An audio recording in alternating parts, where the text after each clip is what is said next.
کیا تم اپنی بھلائی نہیں چاہتے؟ گداگر نے اپنی آواز اور بھی بلند کر دی اور کہا، میری رقم کے چور تم ہو۔ اے لوگو، میری مدد کرو، مجھے رقم کی ابھی ضرورت نہیں ہے، لیکن میری خواہش ہے کہ اس بے انصاف چور کو قاضی کے ہاں لے جاؤں اور اسی سے مدد مانگوں۔ سپاہی کو بلاؤ، دروگا کو اطلاع دو، مجھے قاضی کی عدالت تک لے جاؤ۔ جب تک میرا مقصد حاصل نہیں ہوتا اس چور کو معاف نہ کروں گا۔ اس دوران کئی لوگ جمع ہو گئے تھے جو کہہ رہے تھے، ممکن ہے اس گداگر کو شبہ ہوا ہو، بہرحال حقیقت معلوم ہو جائے گی۔ اس کے بعد حاجی رجب سے کہنے لگے، تم فکر نہ کرو، یہ گداگر اس شہر کا باشندہ نہیں ہے بلکہ مسافر ہے اور 2-3 دن سے یہاں آیا ہے۔ ممکن ہے اسے دھوکہ ہوا ہو، اس لیے اسے زیادہ پریشان نہ کرو۔ اگر قاضی کے ہاں جاؤ گے تو تمہیں ضمانت پر رہا کروا دیا جائے گا۔ سپاہی اور دروگا کو اطلاع دے دی گئی۔ سپاہی آئے اور نابینا گداگر اور حاجی رجب کو دروگا کے پاس لے گئے۔ گداگر نے کہا، 3 سال قبل میری رقم چرائی گئی ہے، اب میں نے چور پکڑ لیا ہے اور آپ کے سامنے ہے، اس لیے بہتر ہوگا کہ اسے قاضی کے ہاں لے جاؤں اور اپنا مقدمہ ثابت کروں۔ حاجی رجب کہنے لگا، خواہ خواہ مجھ پر الزام لگایا جا رہا ہے، میں چاہتا تھا کہ اس کی مدد کروں، اس لیے کہ میں نے سن رکھا تھا کہ اس کی رقم گم ہوئی ہے۔ میری خواہش ہے کہ محض اللہ تعالیٰ کی رضا کے لیے اس کی پریشانی دور کروں۔ مجھے کیا معلوم تھا کہ مجھ سے الجھ پڑے گا، تہمت لگائے گا اور میری عزت برباد کرے گا۔ اس شہر میں میرا اچھا خاصا کاروبار ہے، مجھے چوری کی کیا ضرورت ہے؟ بہتر ہوگا کہ قاضی کے پاس جائیں۔ مجھے بھی اس شخص سے شکایت ہے، مسخرہ بازی نہیں ہے۔ کیا گداگر کی امداد کرنا گناہ تو نہیں ہے؟ خواہ خواہ کے جھگڑوں یا شور شرابے سے رقم نہیں مل سکتی۔ دروگا نے مجبوراً انہیں قاضی کے پاس بھیج دیا۔ قاضی نے دونوں کی شکایت اور بیانات سنے اور گداگر سے کہا، اس شخص کا ہاتھ چھوڑ دو، میں اس کا ضامن ہوں، اب یہ بھاگ نہیں سکتا، میں معاملے کی تحقیق کروں گا۔ جب نابینا گداگر اور حاجی رجب الگ الگ ہو گئے تو قاضی نے دونوں کے بیانات علیحدگی میں لیے۔ حاجی رجب نے دوبارہ اپنے الفاظ دہرائے اور کہا، میں نے چند باتیں سنی تھی، اس لیے چاہا کہ اس کا تمام واقعہ دریافت کروں۔ اگر سچ ہوا تو اس کی امداد کروں، لیکن اس بے انصاف نے مجھے بے آبرو کرنے میں کوئی کسر نہیں چھوڑی، اس لیے اپنے کیے سے پشیمان ہوں۔ مجھے کیا معلوم تھا کہ یہ گداگر ایسی حرکت کرے گا۔ قاضی نے گداگر سے بھی علیحدگی میں دریافت کیا اور کہا، تمہارا نابینا ہونا کوئی گناہ نہیں ہے، لیکن گداگری کوئی اچھا پیشہ نہیں ہے۔ تجھے اس شخص کا ممنون ہونا چاہیے تھا کہ یہ تمہاری مدد کرنا چاہتا تھا۔ اگر تیری رقم چوری ہوئی ہے تو اس کا مطالبہ کر سکتے ہو، لیکن بغیر ثبوت ایسا نہیں کیا جا سکتا۔ تمہیں کیسے معلوم ہے کہ تیری رقم کا چور یہی شخص ہے؟ گداگر نے کہا، جناب، میرے پاس پورا ثبوت اور دلیل موجود ہے۔ مجھے معلوم ہے کہ جو شخص برا کام کرتا ہے، چاہے وہ کتنا ہی بے انصاف کیوں نہ ہو، وہ ذہنی اور دلی طور پر پریشان رہتا ہے، بلکہ ایسا شخص اپنی ذات سے بھی شرمندہ ہوتا ہے اور چاروں ناچار ہاتھ پاؤں مارتا ہے تاکہ خوف اور ڈر سے رہائی حاصل کرے۔ اس طرح وہ اپنے آپ کو دھوکہ دیتا ہے، لیکن اکثر اوقات اس کی سوچ اس کے لیے باعث بدنامی بن جاتی ہے۔ گداگر نے کہا، جب میری رقم گم ہوئی تھی میں نے ارادہ کر لیا تھا کہ کسی سے ذکر نہ کروں گا، اس لیے ایک راز کی طرح اپنے دل میں چھپائے رکھا۔ میں جانتا تھا کہ یہ راز میرے اور چور کے علاوہ کوئی دوسرا نہیں جانتا، اس لیے اگر کسی نے اس موضوع کی طرف اشارہ بھی کر دیا تو خود وہی چور ہوگا۔ میں ہر وقت لوگوں کو دعائیں دیتا ہوں تاکہ اللہ تعالیٰ میری رقم کی حفاظت کرے۔ اس ترتیب سے چور بھی سمجھتا تھا کہ شاید لوگوں کو چور کا علم ہو جائے، اور میں بھی نتیجہ اور انجام کا منتظر رہا۔ اگر یہ شخص چور نہیں ہے تو اسے کیسے معلوم ہے کہ میری رقم چرائی گئی ہے، حالانکہ میں نے آج تک کسی سے ذکر نہیں کیا ہے؟ قاضی نے کہا، بہت عمدہ دلیل ہے۔ اس کے بعد حاجی رجب کو علیحدگی میں بلایا اور کہا، تم نے کس سے سنا تھا کہ اس گداگر کی رقم گم ہوئی ہے؟ حاجی رجب نے کہا، مجھے درست یاد نہیں ہے، البتہ کئی لوگ کہہ رہے تھے کہ اس کی رقم گم ہوئی ہے، بلکہ اس نے خود بھی آپ کو بتایا ہے۔ قاضی نے کہا، ہاں، اس نے خود آج بتایا ہے، لیکن اس سے پہلے کسی سے ذکر نہیں کیا تھا۔ اگر تمہیں یاد ہو کہ جس شخص نے تجھے یہ واقعہ بتایا ہے تو اس کی نشاندہی کرو، اس کے بعد تم سے ہمارا کوئی واسطہ نہ ہوگا۔ اس صورت میں ہم تجھ سے معافی مانگیں گے اور بازار میں بھی منادی کرا دیں گے کہ گداگر کو شبہ ہوا تھا، اس طرح تمہاری عزت محفوظ رہے گی۔ حاجی رجب کہنے لگا، میں کسی کا نام نہیں لے سکتا، اس لیے کہ مجھے یاد نہیں ہے کہ میں نے کہاں سے سنا تھا۔ قاضی نے کہا، اس طرح تم پر الزام ثابت ہو سکتا ہے۔ اب اس کے حل کی 2 صورتیں ہیں، یا تو تجھے نظر بند رکھا جائے تاکہ معاملہ صاف ہو سکے، لیکن تمہاری نظر بندی سے شور و گل ہر طرف پھیل جائے گا جو تمہارے لیے باعث بدنامی ہوگا۔ ہاں، ایک دوسری صورت بھی ہے کہ تم جو کچھ جانتے ہو اس کا اعتراف کرو اور ہمیں چور کا اتا پتہ بتا دو تاکہ ہم معاملے کی تہ تک پہنچ سکیں اور رقم بھی اس کے مالک کو واپس مل جائے۔ بہرحال تمہاری بہتری اسی میں ہے کہ چور کی تلاش میں ہماری مدد کرو۔ حاجی رجب نے کچھ سوچا اور قاضی سے کہا، میں دیکھ رہا ہوں کہ کام مشکل بنتا جا رہا ہے۔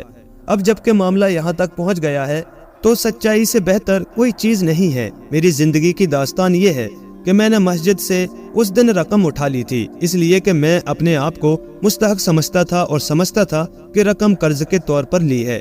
آج بھی میرا ارادہ بھلائی کا تھا اور چاہتا تھا کہ اپنے فعل کی تلافی کروں اور حلال کروں، لیکن مجھے اتنا معلوم نہ تھا کہ معاملہ یہاں تک پہنچ جائے گا۔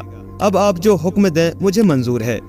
گداگر کی رقم 1300 دینار تھی، اب میں 1500 دینار دینے کے لیے تیار ہوں تاکہ معاملہ دب جائے اور میری عزت بھی بچی رہے۔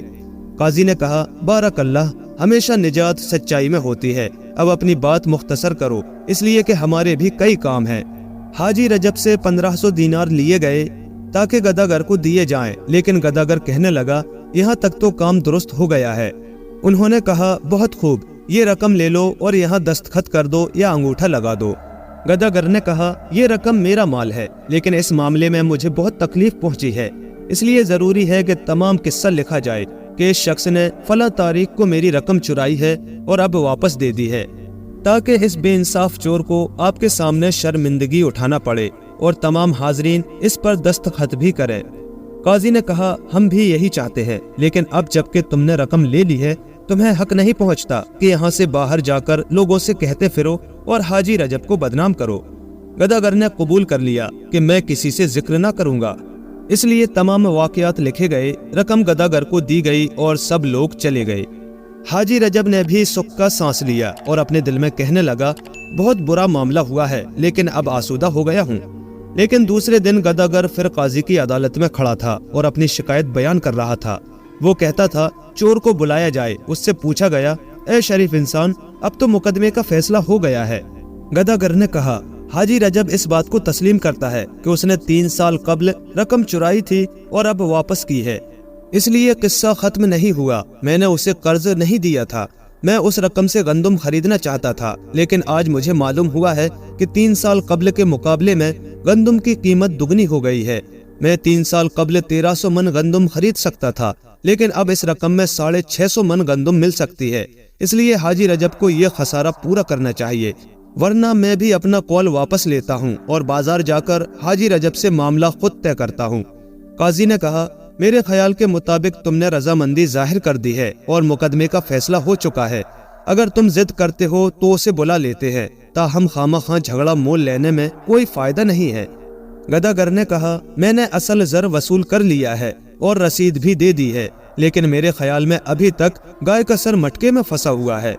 حاجی رجب آیا اور کہنے لگا کہ یہ شخص اب کیا کہتا ہے؟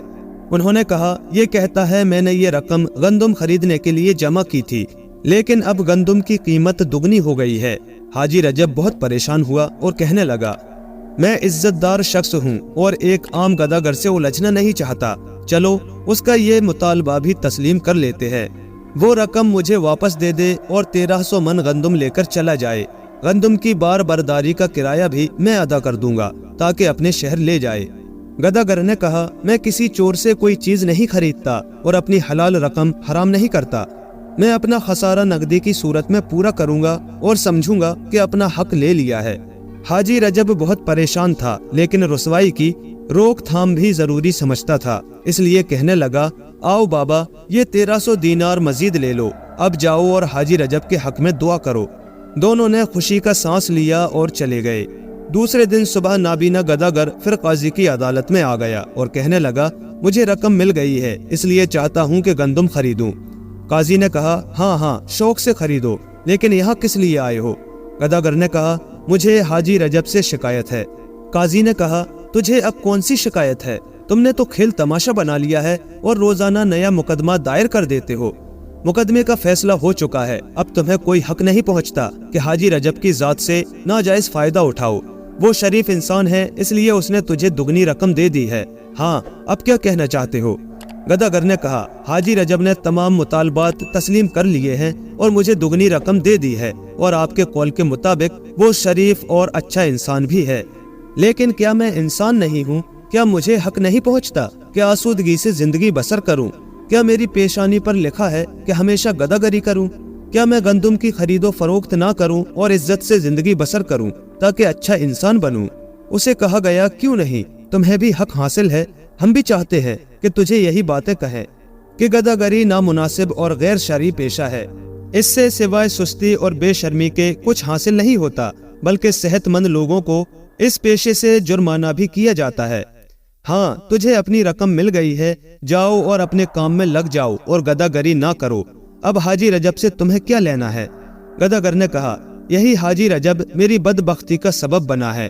میں 3 سال قبل چاہتا تھا کہ گداگری سے اپنا ہاتھ کھینچ لوں اور گندم فروشی کروں، لیکن یہ بے انصاف چور میری جمع پونجی لے گیا، اس لیے مجھے مجبوراً مزید 3 سال گداگری کرنا پڑی۔ اس دوران کئی تکلیف کا سامنا کرتا رہا اور چور کی گرفتاری کی فکر میں مبتلا رہا۔ ہاں جناب قاضی، میں 3 سال تمام لوگوں سے بدظن رہا، اس طرح میری عمر کے 3 قیمتی سال تباہ ہو گئے ہیں۔ میں نے حاجی رجب سے کوئی برائی نہیں کی، لیکن اس نے تو مجھ سے برائی کی ہے۔ بے شک اس نے میری رقم لوٹا دی ہے، لیکن میری عمر کے 3 سال نہیں لوٹائے، میرے 3 سالوں کی پریشانی کی تلافی نہیں کی۔ اس نے میرے 3 سالوں کی بے خوابی اور پریشان حالی کا کوئی علاج نہیں کیا، بلکہ 3 سال کی گداگری کا بوجھ میری گردن پر ڈال دیا۔ جناب قاضی، اب میں اپنے 3 سالوں کے غیر معقول اور غیر شرعی کاموں کے جرمانے کا دعویٰ کرتا ہوں۔ میں چاہتا ہوں کہ میرا یہ خسارہ پورا کیا جائے اور یہ خسارہ حاجی رجب ادا کرے یا میری عمر کے 3 سال مجھے لوٹا دے۔ قاضی اور اس کے ساتھی ہنسنے لگے اور حاجی رجب کو حاضر ہونے کا حکم دیا۔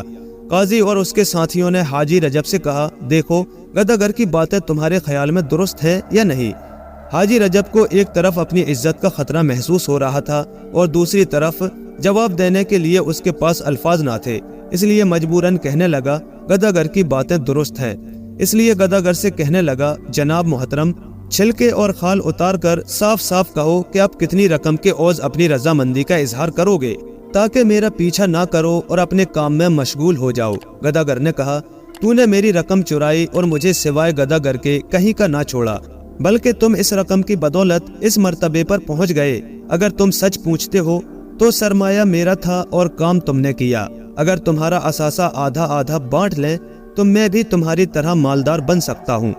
حاجی رجب نے کہا، اب تم خود ہی دیکھ رہے ہو کہ کتنے بے انصاف انسان ہو۔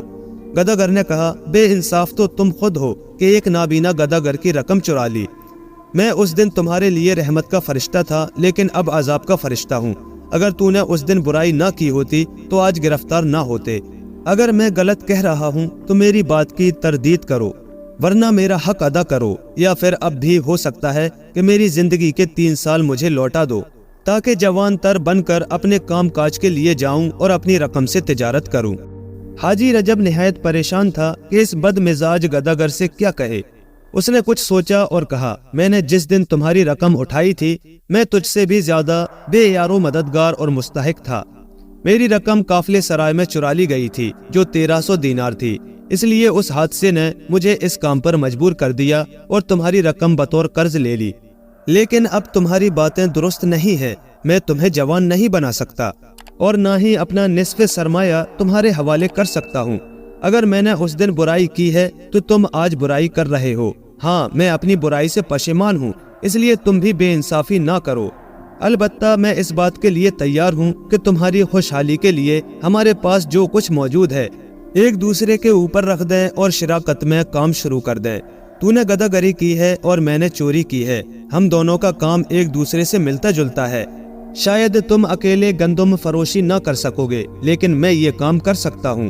اگر ہم دونوں اچھے انسان بن کر رہیں تو ہماری خوب گزرے گی۔ ہاں، یہ تو تم نے نہیں بتایا کہ تمہارا نام کیا ہے؟ گداگر نے کہا، شعبان۔ حاجی رجب نے کہا، بہت خوب، میں رجب ہوں۔ ہمارے پاس جو کچھ ہے اکٹھا ملا لیتے ہیں اور اپنا تجارتی نام رجب اور شعبان گندم فروش رکھ لیتے ہیں۔ کیا اب راضی ہو؟ گداگر نے کہا، اب ایک چیز باقی رہ گئی ہے۔ میری کچھ رقم رمضان کے پاس ہے، اگر اسے بھی اپنے ہمراہ شامل کر لیں اور تینوں ہم نوالا اور ہم پیالہ بن جائیں تو خوب گزرے گی، بلکہ رمضان کا کام بھی چل پڑے گا۔ اس نے بھی بڑی سختیاں برداشت کی ہیں۔ رجب نے پوچھا، یہ رمضان کون ہے؟ گداگر نے کہا،